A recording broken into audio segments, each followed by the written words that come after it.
Hello everyone and welcome to the On Your Head Son podcast. Today you have me, James, and him. Oh, Blue Eyes. Matt. Oh, Matt, yes. Matt. Welcome, Matt. Thank you very much. How are you? Yeah, really good. Just got back from the Lake District from my wife's birthday weekend. So yeah, haven't watched too much football, been in a place with no Wi-Fi, no phone signal. So yeah, I mean, watched a couple of games, which I'm going to talk about, and they were really good. But yeah, from the looks of it, it's been a good weekend of football. And the one news story I saw when I came out was Usher is doing the Super Bowl halftime show. So big news right there, off the cuff, and that's kind of that was my feelings from the weekend there. Well, we'll all look forward to that for sure. What was the highlight, low light, and middle light of your trip to the Lake District? Highlight was climbing. We did the cowbells, the little cowbells mountain / hill. Which was really good fun. Did that with Becky. Made it at the top. That's all that matters. And low light was this morning in the car coming back, where Becky left her coat in the tree house we were staying in, and then. So I mean... That is a catastrophe. Oh, genius. And then middle light, just walking around Windermere. Sounds nice. Really nice little town. Yeah, really nice little town there. Yeah, so yeah. Would recommend anyone going to Lake District go to Keswick. Very, very good. Yeah, really good. Well, as you can see today, we're having a no beer. No beer Monday. No beer Monday. Because, why not? Cheers. And on that terrible note, let's get on with the football. Let's get on. That's out. Let's get on with the football. So, most importantly, Sunday, North London, red versus white, Arsenal versus Tottenham. Yeah. Ange ball versus Trust the Process ball. Trust the Process. Lego man. What happened? It was 2-2, and it was a very even game. You couldn't really split the two. Literally just looking at the stats right here. 13 shots each, 6 on target for Arsenal, 5 on target for Spurs. Absolutely ridiculous. Spurs actually end up with more possession. Really good game. But my key points to take away from it is Zinchenko defending does not work at all. So he's obviously, and this is becoming a theme. It was with Partey when he was kind of moving into midfield from right back to centre mid at the start of the season. Now Zinchenko coming in from left back to centre mid. It doesn't work on the break at all, because Kulusevski was getting so much space every time they broke away on that right wing, and it led to a big chance for, I can't remember who missed it. Anyway, it doesn't really matter. But yeah, it led to a couple of big chances right there, and that was where the whole game for Arsenal. That was my big takeaway from it, from a defensive point of view. Going forward, Arsenal looked better, which was good. I think they looked a little bit more fluid, and particularly pressing looked really good. And Jesus could have wrapped up the game, gone 2-0 up in about 30th minute or something, and then I think it would have been a bit more plain sailing. But as it turned out, it was a brilliant game. I mean, North London derby for the last 5-6 years has been an unbelievable game, I think. That was one of the best. That's the best game of the season so far. Definitely. 2 even teams, brilliant. My biggest takeaway, and I mean, I knew it. I know how Tottenham play under Postecoglou, but the sheer bravery with some of the passing Tottenham have in their own back third and in the middle of the pitch. Basuma, Sarr, Van de Ven, Porro, Udogie, Romero, all playing no-look round-the-corner passes non-stop. No, I know. And they're obviously trusted by Ange to do it. But as a football fan, you're almost taught in that instance to wince. Yeah. You're like, every single time they do it, you're like, but then it pays off. It pays off, and it's going to come back to haunt them a few times this season, but that's not going to stop them from doing it. They did so well. The only time that it came back to bite them was when Maddison took the extra touch. Jesus quick tackle, and he should have scored, and he didn't, and that could have changed the outlook. The whole game, and completely. Big point as well on Tottenham is Udogie. Udogie looks unbelievable. I mean, Saka couldn't get around him. For a lot of the game, Saka's an unbelievable, probably the best right winger in the Premier League at the moment. And Udogie just shut him shop Yeah. completely. It was really good. Really impressive. I mean, we said Antwerp was going to be exciting at the start of the season, and it has proven to be that case completely. And Romero nearly got a hat-trick for a defender, an own goal, gave away a penalty, and nearly got a red card right at the end, which would have been brilliant. Well, not brilliant for him, obviously, but would have been good fun. Big thing, though, is Maddison came off with a knock and looked like his ACL, possibly. I don't know where he's at for scan yet. So, yeah, that would be a huge loss. As again, everything does go through him, everything good. Yeah. He looks unbelievable. I also want to bring up for Spurs. I know we're focused mostly on Spurs far, really, but Brennan Johnson I thought was brilliant on the left wing, but he's also looked like he's pulled a hamstring, so he'll probably be out for a little while. Yeah. But his pace really threatened Arsenal all the time. Yeah. He had a couple of chances. There was one outstanding Raya save. He clawed it back. Seaman, I was going to 2003. Yeah. Seaman and Saints. Yeah. The way that he clawed it back. Yeah. But yeah, I think he's settled in really well. Fingers crossed that none of those injuries are too bad, because it's actually a pleasure watching Tottenham play. And that's great. And the same can mostly be said of Arsenal. The changes at half time.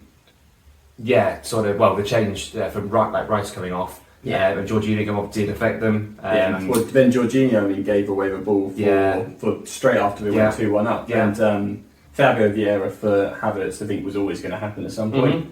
And Havertz looked good, actually, when he came on. He looked far more energetic in this game. He didn't make an impact really in the game, but he looked like he was putting himself about a bit more, which was nice. So I tend to disagree with that. Okay. I think that Havertz, you can see exactly where he is on the pitch because he moves so much slower than everyone else. Arsenal have a very fluid attacking line. They're constantly interchanging positions, running in and out. Havertz just doesn't look like either he's not energetic enough, or he hasn't got the system yet. Yeah, he hasn't trusted the process just yet, and he's just sort of standing, and he's often in the way of the play. He just looks a bit awkward, but hopefully when he does trust the process, and he's a bit more fluid, then he'll. Yeah. Remember, Arteta conquered his wife, and you wait till Havertz conquers this Arsenal team, and then it's completely different. So yeah. But I mean, Declan Rice could be a huge loss, and hope, because I mean, Arsenal are actually struggling for injuries at the moment. You've got Martinelli, Trossard, Rice now, Partey. There's a few other players. Then obviously lost Tierney. They're actually quite thin at the moment. In a weird way, and still look like a really, really, really good team. So I mean, shall we debate what the major talking point from most pundits are? That Arsenal need number 9. What do you think? No. No? Sticking your neck out and saying it? No, I'm not. You're not saying it? No, I'm saying they don't need one. I was really surprised they took off Nketiah they took off Jesus as opposed to Nketiah. Yeah, didn't really make sense of that at all. I mean, Jesus is a handful. I know his finishing necessarily isn't the best. He's very much a form kind of striker. When he's on form, he's start of last season, I remember him scoring 5-6 goals in four games, whatever it was. Yeah. And then going on a run where he doesn't really score for a while. I think it just didn't really make sense why they took off Jesus as opposed to Nketiah for me at all. And it could have been injuries, just coming back and everything like that. Yeah. I think for my point on that is that there aren't that many world-class number 9s in the world that fit the bill anymore. Yeah.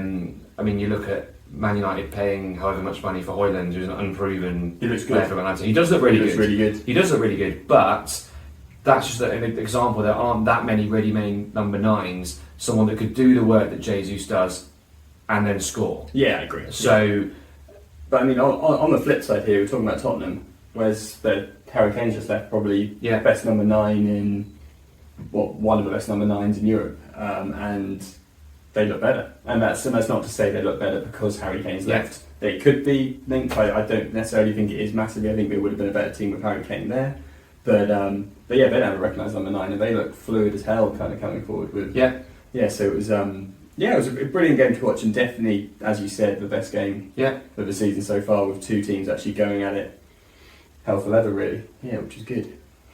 Brilliant. Yeah. Well, as we've established, North London is neither red nor white. It's red and white. It's red and white. It's red and white. And speaking of red and white, we're all wearing red. That's not where I was going. I actually had a really, really good segue there. Sorry. Speaking of red and white, Sheffield United hosted Newcastle yesterday. Is Sheffield red and white? The Sheffield red and white. Well, no. So is Sheffield red and white now? I mean, after Sheffield is black and white. It got painted black and white all over. Yeah. I'm going to say this out loud. I'm sure you've heard the score already. Sheffield United 0, Newcastle 8. Newcastle 8, and that's with 8 different scorers. First time that's ever happened in the Premier League era. Yeah.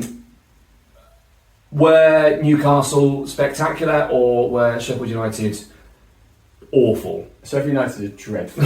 Sheffield United are absolutely god-awful. We've again spoken about this at length, really, about these 5 teams who are absolutely atrocious in terms of the Premier League. And they obviously are Sheffield United, Wolves, Luton, I'm missing 2.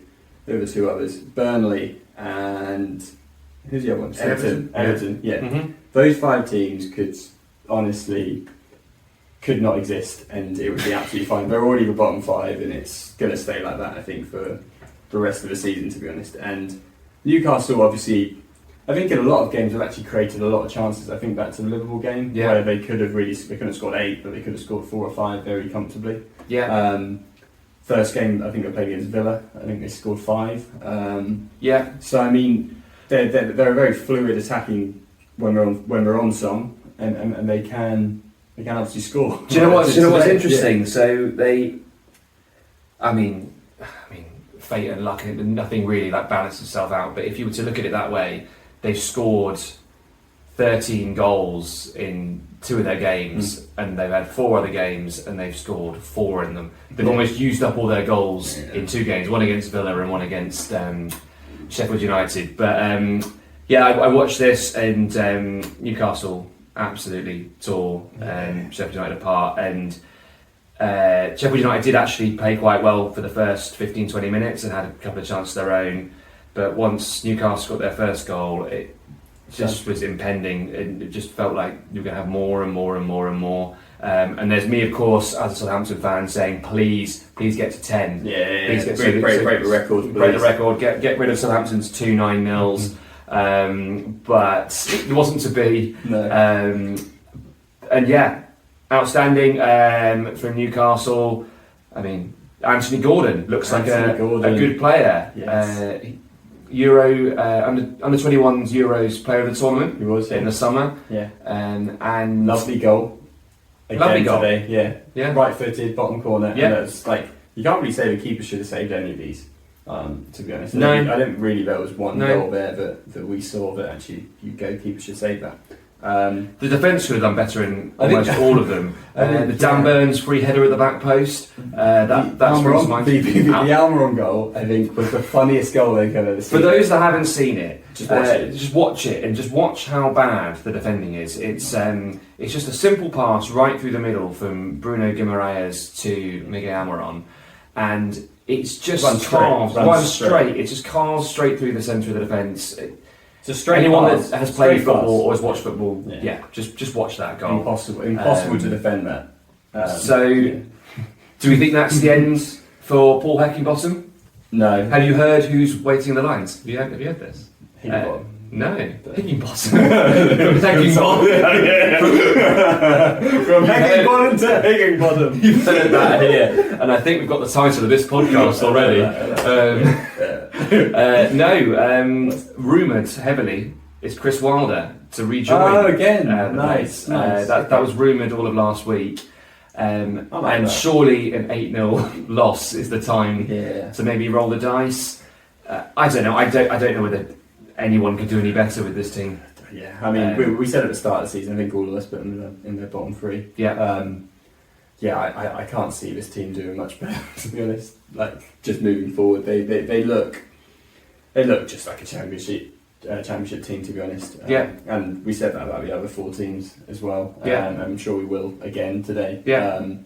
But yeah, I mean, unfortunate really. But 8-0, I think it was kind of a fair result. Actually, it was a fair result. It's not good when you think it's a fair result. I'm actually just looking at the table now, and the 3 promoted teams are in the bottom 3 already on 1 point with no wins. And look at the goal difference: -8, -9, -12. That's it's rough.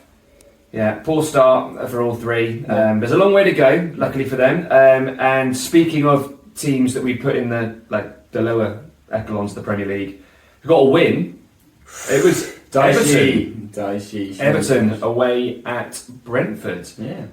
Recorded a 3-1 win, which surprised me. I think it surprised a lot of people. Brentford have had a fairly good start to the year. They're on a long unbeaten record for a while. I think they lost that against Newcastle last week, and they've now lost to Everton. I think you wanted to bring up Decore.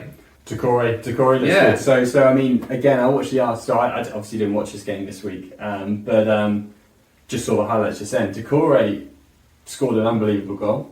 Then also hit the bar from a volley, which literally unbelievable kind of bit of skill. And over the last few weeks, he, particularly again against Arsenal, he looked Everton's most threatening player by a country mile, and kept them up last year.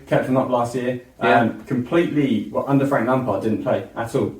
Sean Dyche came in and obviously said, maybe you're my main man or whatever, and he's a biggest presence going forward, biggest presence defending in a kind of weird way as well. Decore looks like a player. He looks really good. I've always thought that with Decore, and I've always when he was at Watford, I always thought there's a player there.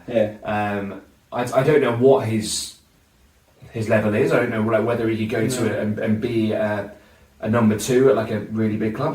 I feel like he probably could, in my opinion. I mean, it's high energy. It's high energy. I'm not sure, it's kind of technical skills you wouldn't say are necessarily the best in the world, but it's similar to kind of that Moussa Dembele role from years ago, where you're almost just covering every blade of grass, and he's really threatening going forward at the moment. They have to be, because the rest of Everton's attack don't necessarily look the best. I mean, Beto up top. Beto? I think it's Beto. Beto. Fuck those. But I mean, he looks pretty appalling. I'm not gonna lie to you there. He looks like a giraffe trying to run as well, which is always quite funny. I agree completely. I think Decore is their biggest threat. Well, him and either the centre backs at corners. That's how they score goals. But I mean, great result away at Brentford. Huge. Brentford were looking good for start of the season. Obviously lost to Newcastle, like you said, because of a stupid decision, by the way. That they lost to Newcastle. The penalty. The penalty. We spoke about that last week. But and then obviously now backing that up with another loss. It's a question for you. Do you think that Everton are better than the rest? So the rest. We're counting these 5. Bournemouth are near it. I think Fulham are near there as well, personally, this year. Near it. I think they'll be fine. But are they... Let's include Bournemouth just about in the sake. Are Everton the best? One of the best. Are they going to... Are they the top 3 of those? Are they going to stay up? Okay. Yes? Yes, they are. Yeah. And the bottom 3 you're saying right now are the promoted teams? Luton, Sheffield. Yeah, probably. I mean, you have to say Burnley at the moment. Burnley don't look unbelievable. Or Wolves. Wolves. I know, we love Wolves. We love Wolves. We do love Wolves. Wolves are my dark horse to finish 19th. So, but I mean, I'm sure we'll get onto it in a bit. But I mean, Wolves. Can we get onto Wolves versus Luton? Let's have a conversation. Luton versus Wolves. So, Luton. Well, headline: Luton got their first point ever in the Premier League. Well done, Luton. They did it against a Wolves side 10 men who went down to 10 men in the first half, and you would have expected Luton to have probably gone and taken the win, particularly at their fortress of Kenilworth Road. Their fortress. But no, it was Wolves that took the lead through Pedro Neto, and then they only equalised through what I perceive to be a very debatable penalty. Not just debatable, not a penalty. Like, I don't see how it is a penalty, to be honest, like by the letter of the law at all. It hits his leg and bounces up into his arm. I get that his arm's out and but it's really close. It bounces off his leg and hits his arm. So they said it was 0.2 seconds from a person from, I can't remember who, obviously kicked the ball to, who gave away the penalty? Don't know, who knows. Don't know. But yeah, obviously 0.2 seconds till it hit his arm, so obviously in that time he smacked at his leg, then hit his arm. It's like, how is someone supposed to defend that when literally it's just... But anyway, who knows? So I mean, they end up with their first point. I think they did actually deserve a point out of this, which is good. Well, they're playing 10 men of They're Wolves. playing 10 men of Wolves. and to be honest, they made it very hard to get it. And Pedro Neto's goal looked really good, actually. Little amazing run. One thing I will say for Luton, just based on what I've watched so far, Carlton Morris looks like a really good old-fashioned number 9. Does hit the bar in this? Yeah, hit the bar. Yeah. Like, I quite like him. I don't back him to do a big move to a Premier League club next year when Luton probably inevitably go down. But I think he's a really good Championship striker. I think he's going to go to Palace.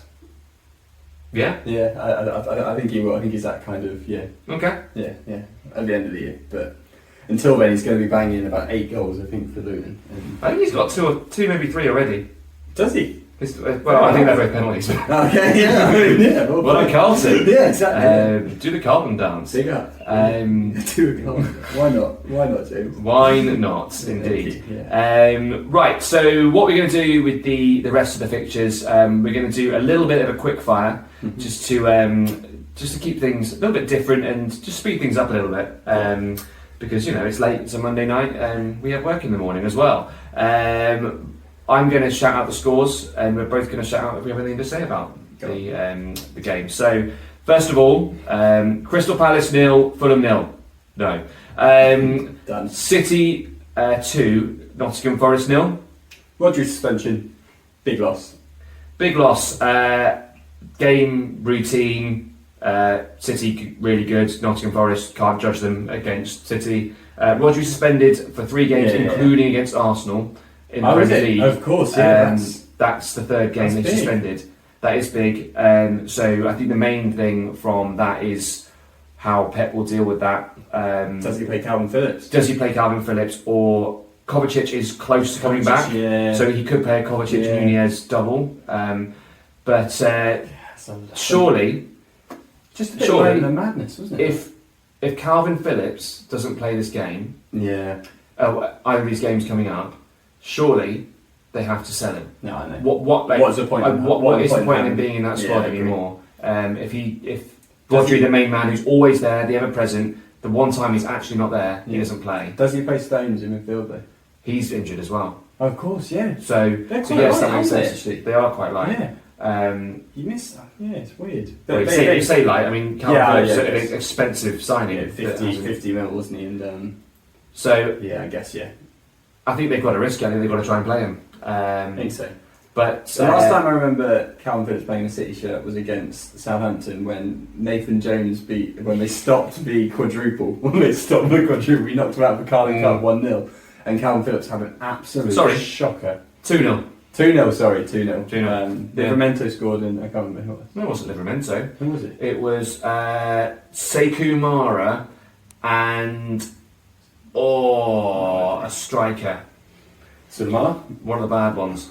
Maybe Armstrong. Adam Armstrong. Solid, okay. Something like that.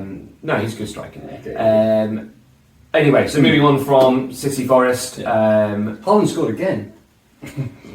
Hey, Holland. I really wanted to do it tumbleweed. Yeah. We've got Burnley Man United. 1-0 Man United away at Burnley. Yeah, fine. Really good.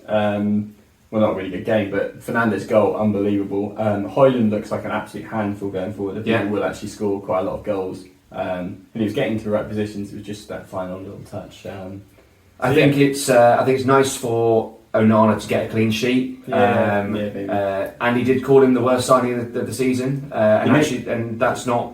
He made a big mistake in the Champions League as well. He did. He did. Yeah. But it's early days for him. But I think it's good to get a clean sheet, good for Man United, because there's a bit of negativity going around. And the other note I've put on this game is Burnley going down.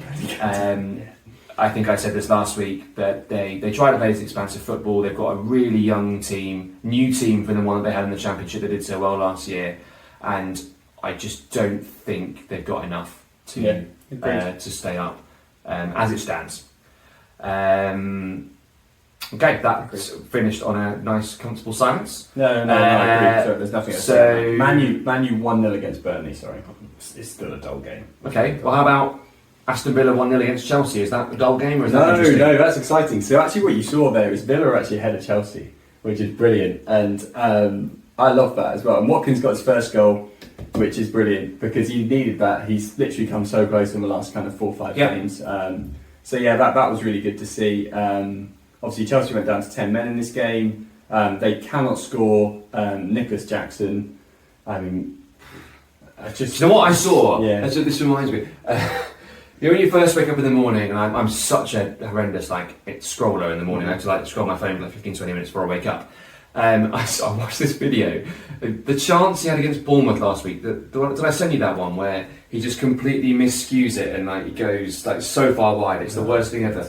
And someone made this video based on percentage size of the goal, how much bigger the goal would have to be for it to go in. And I think it went to 350% of the size of the goal for it to go in. It really made me laugh. It was a good way to wake up this morning. Yeah. But on a more serious note about Chelsea's woeful finishing in front of goal, they haven't scored in 13 games this calendar year. That's horrific. Yeah. The only game they've won this season has been against Luton. Mm-hmm. They've now played 6 games. Mm-hmm. Where are the goals going to come from for Chelsea? Don't know. Who I would have said was the game we watched together. I think it was West Ham, Chelsea, and Chuka. I can't remember his name now. The guy who's injured. Chukwuemeka. Apologies if I've absolutely butchered that. Everyone. Chukwuemeka. He looked really active and really good. Who's injured? Madueke's injured. He looks. And Christopher Nkunku as well. So they've got a lot of injured players as well. Which is very early for it. And I remember during Pochettino, his early reign at Spurs, a lot of, I think he trains them obviously quite hard, which is obviously quite good. Maybe that's good again for moving forward. Mudryk looks awful. Yeah. We've got an opportunity for a returning Armando Broja from Fitness. He came on yesterday. He did, yes. I mean, Jackson, who's now suspended for arguing 5 times in 6 games. Opportunity next game to Broja to come in. Good luck to him. He's out to Southampton. Speaking of Southampton, I do actually have a point on Chelsea. I think that Chelsea's transfer strategy is like a richer version of what Southampton done and why Southampton have went down and have flopped. Yeah.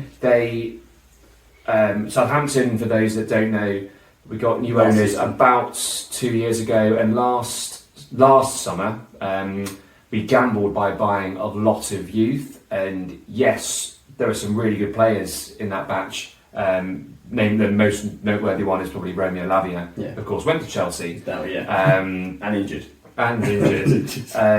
But we gambled on all this youth, and I think it's a strategy that could have worked had we stayed up for a couple of years.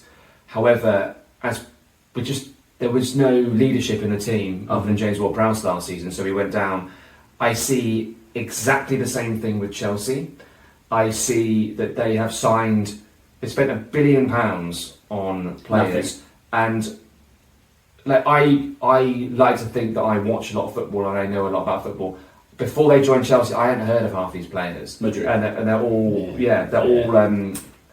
they're all really young. There doesn't seem to be cohesion. There doesn't seem to be a leader. I mean, the fact that Reece James is the captain. No, I know. And I mean, Ben Chilwell looks like the biggest threat going forward. Yeah, he does. Really and he's not playing all the time. I don't know. He's always he's always quite a lot.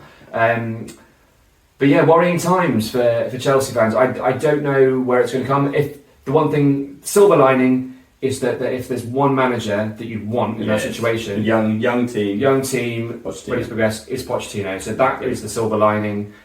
But not looking good for Chelsea. One thing I did see with Chelsea actually is if the Premier League was a calendar year and it's every active team, so now and last season, Chelsea would be second bottom, Everton would be 17th, Chelsea would be 16th based on points. Yeah. And it just shows how bad they've been this year, and it's not just kind of like a freak accident at all. Like, this is genuine issue, and it's due to Bainley just not scoring at all. And it's been like that from the end of last year. They must have scored. I don't know. Sterling. I don't know who their top goal scorer is this year. It must be Sterling. They just need someone who can put the ball in the old goal hole. Yeah, no goal hole. He wants a quarterback. Sorry for ruining a nice, simple conversation with my flushed away chat. Yeah. But okay, that was Chelsea Aston Villa. It was supposed to be quick fire, but I think we had some good points there. Yeah, actually, we brought up Saints as well, so that's a tick. Exactly. Liverpool won 3-1 against West Ham. Matt's point was it was 3-1. 3-1. Yeah, that's it. See you later, guys. See you later. Can you expand why you're saying it's 3-1? No, that's it. No. To be honest, I think they've won 3-1 now in. Sorry, I'm just going back a little bit. So they've won three games. They're 4 games 3-1 this season, which is just really. I just love that. I think it's really funny. They won it in the Europa League on Thursday. They won 3-1. Yeah, exactly. Yeah, and 3-1. Each time, this time they didn't go a goal down, but I mean. We said it just whilst watching the highlights just then, is they look so open at the start of every game. Yep. It is painful. And I mean, Wolves scored against them first. LASK, who they play? Who's LASK? No, they are from Austria. This Austrian team obviously scored first. Bournemouth scored first against them. Newcastle scored first against them. Yep. All early goals, and I mean, Villa had chances against them as well. And again, West Ham today, when it was Saturday, had chances against them to start. They end up winning 3-1 again. And again, same points as last week. They have won 5, drew 1, playing poorly. That's really good. They're second in the league behind Man City. Playing poorly. Salah and Darwin Nunez seem to be linking really well together, and I think that Darwin has to be a mainstay in that team now. He missed one big chance again, which I did chuckle at. But he's going to do that, isn't he? He's going to do that. He's a very good player. Yeah, he really is. Yeah, he could. If he plays every game this season, I'm going to throw it out there. He could get 25 goals. No, I agree.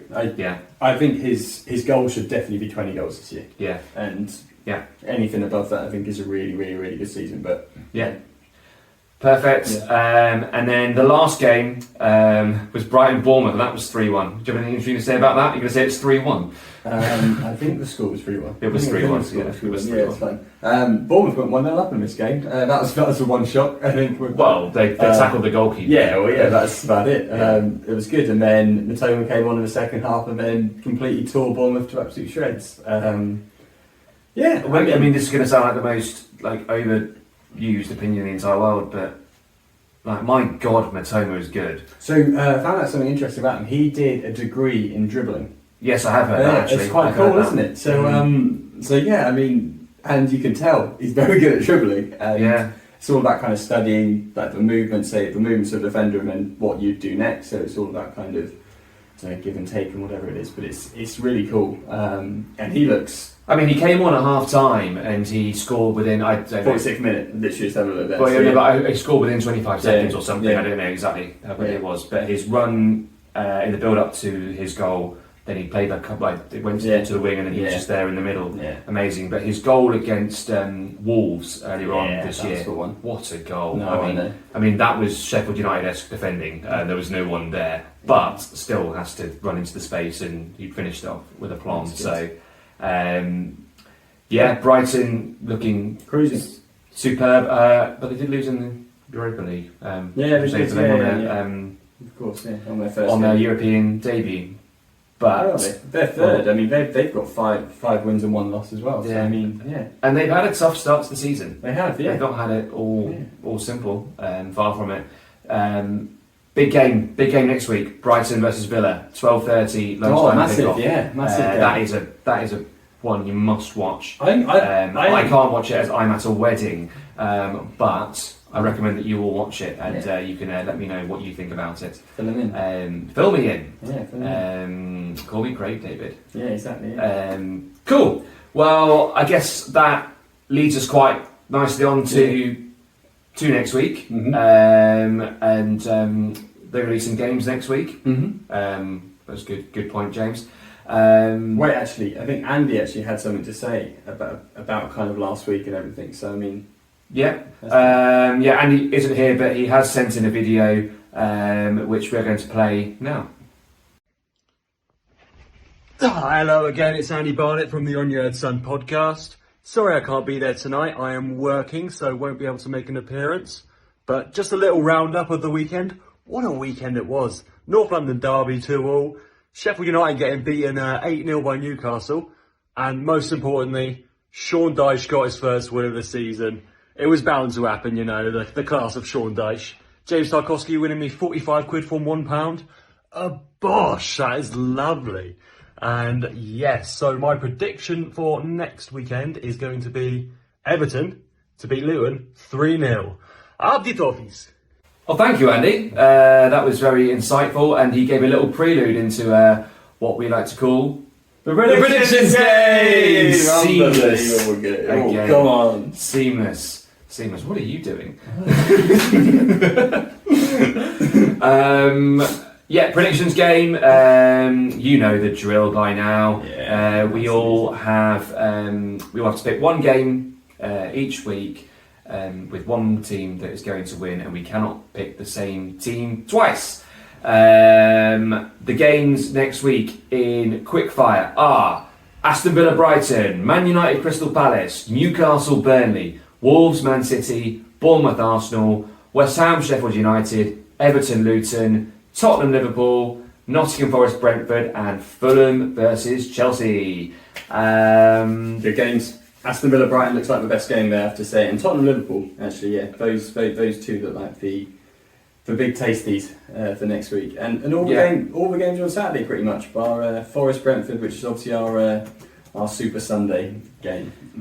Absolutely. Well, Andy's already alluded to it, so I think we're going to jump straight in with his. He loves Dyche, and he is now confidently backing Everton to beat Luton Town 3-0. I'm going to stick my neck out. Get straight against him, and I'm going to go straight against Andy, and I'm calling a Carlton Norris double, 2-0 Luton against Everton at Goodison Park. 2 penalties? Most likely. Yeah, 2 penalties. Yeah. Most likely. I think that the Dyche honeymoon is now over after that one game. I'm calling 2-0 to Luton against Everton. Chris, meanwhile, went for. He stuck his neck out again. Stuck his neck out. He likes sticking his neck out. Yeah, he is winning this tournament, by the way, at the moment, because he's just picked like all of the traditional big teams. He's got the 2-0 Man United against Crystal Palace, which I wouldn't say is a shoe-in these days. No. But it's not really a gamble, is it? No. Particularly at home, I actually kind of backed Palace in that game in a weird way. I think Man U at home looked poor. It's too much legs in midfield. Until last week, they hadn't lost there in over a year. Really? Yeah, that's a fact. So Brighton beat them last week, and they were the first team to beat Man United since Brighton last year, and they played in the opening game of the season last year. Can you believe that? No, I actually can't. I'm surprised there you go. Because they always seem to they just might draw every game, don't they? Yeah. Either way. Speaking of people that haven't stuck their neck out, I don't think you've really stuck your neck No, out Sheffield United just got 8-0. They're at bottom, so I'm going against them. And I did say at the start of the season I'm going to back every team against Sheffield United. So you've gone off it and it's gone worse since. I've gone off it and I've started losing games. So I'm going West Ham 3, Sheffield United 0. And that's it. Ward-Prowse double. Let's go. Ward-Prowse double? Ward-Prowse double. 2 free kicks. Nice. Yeah, nice. Perfect. Well, I think that wraps up our podcast for the week. Thank you very much for tuning in, as ever. Please do let us know your thoughts. Don't be too nasty. Yeah. Matt's a sensitive sausage. Yeah, old blue eyes are sensitive. another tumbleweed. And with that, just remember, it's on your head, son. Not off your head. Son. Da.